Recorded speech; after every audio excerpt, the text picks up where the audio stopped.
Hey, what's up, DJs? So we are not getting ready for a wedding this time. This coming weekend, we have another 2 wedding weekend on Friday, Saturday, and the next weekend is a Friday, Saturday, Sunday weekend. But today, we are about to be heading downtown for a fashion show for the National Cherry Festival. Anybody that knows anything about Traverse City, we are the cherry capital of the United States or of the world. We have a lot of cherry. And every year we have a National Cherry Festival, and there's a lot of things that kind of go on downtown. I'm gonna be heading over to the Great Wolf Lodge to do a fashion show for the National Cherry Festival.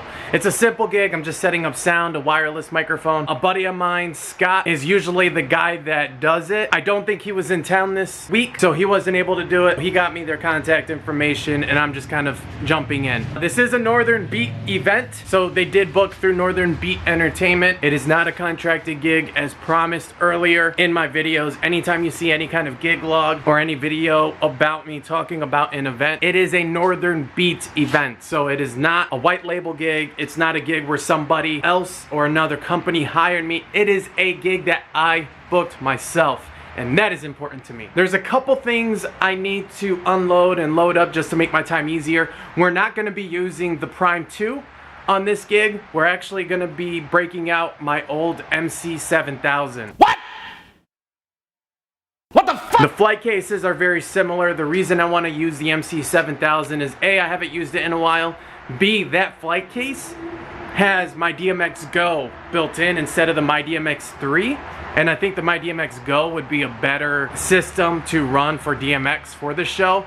I don't know what I'm doing for lighting yet. I don't know if I'm gonna set up any uplights. Dan mentioned maybe trying to do like a spotlight with the moving heads. The moving heads I have are Intimidator Spot 150 LEDs. So they're 30 watt moving heads, so they're not terribly bright. But I might be able to position them focused on a specific part of the runway. I'm gonna kind of figure that out once I get there. And the flexibility of my DMX Go. Now, I don't really think it's the flexibility. I'm just a lot more comfortable with my DMX Go and know how to use it a little bit better than my DMX 3, especially for on-the-fly adjustments and stuff.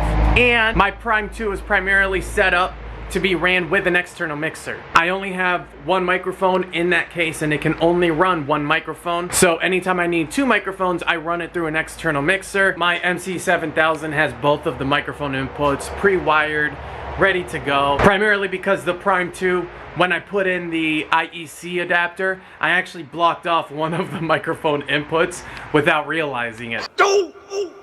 So I only have a single microphone input on that case, which isn't a big deal.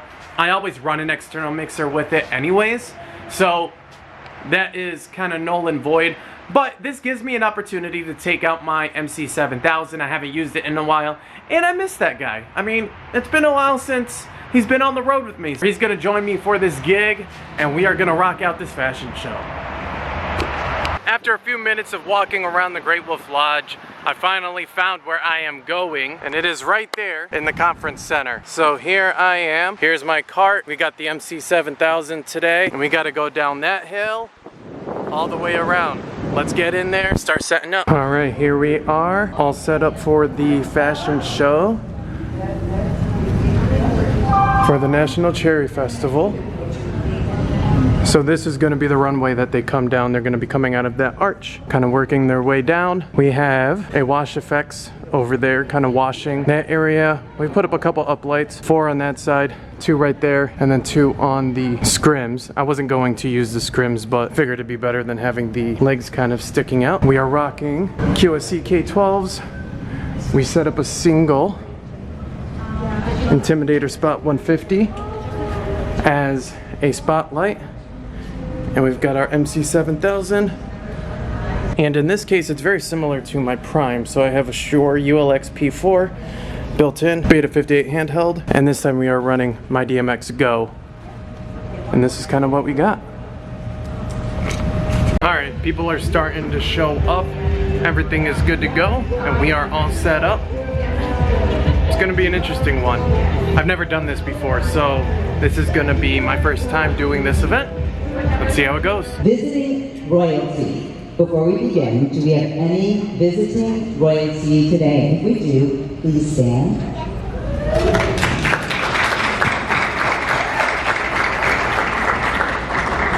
She's a 2017 graduate of Traverse City West Senior High School, where she served as the National Honor Society President and a peer and ASD mentor.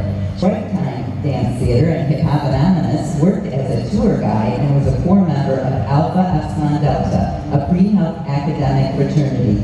She is also a member of Phi Beta Kappa, a national honors fraternity.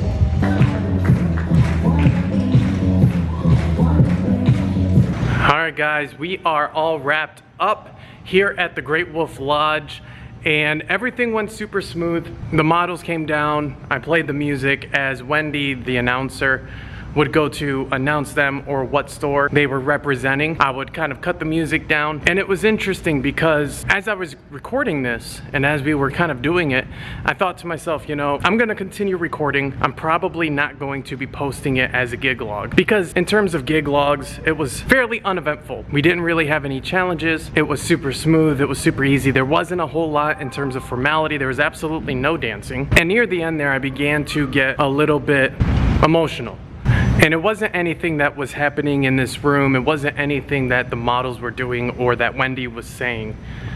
But it was more of the fact that I actually used to work here. And although it was only for about a year or so, it was around the time that I was still trying to do a lot with music, and I was posting music to YouTube regularly. You know, so I remember getting done with work, going home to the studio, editing the video, uploading it to YouTube. A couple years ago, I would have been one of the people in the back washing the dishes. And it really hit me when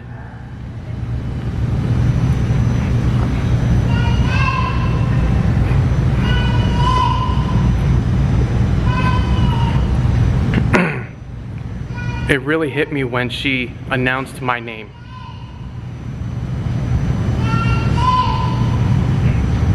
And just thinking about the journey that I've had.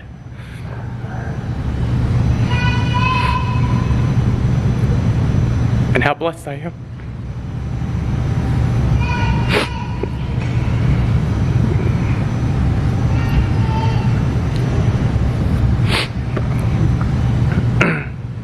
You know, I went from somebody who was lost and didn't really know what they wanted to do, but knew that they had a love for music, and somebody who didn't have the confidence to sell anything, because if I was selling something, then I was a sellout.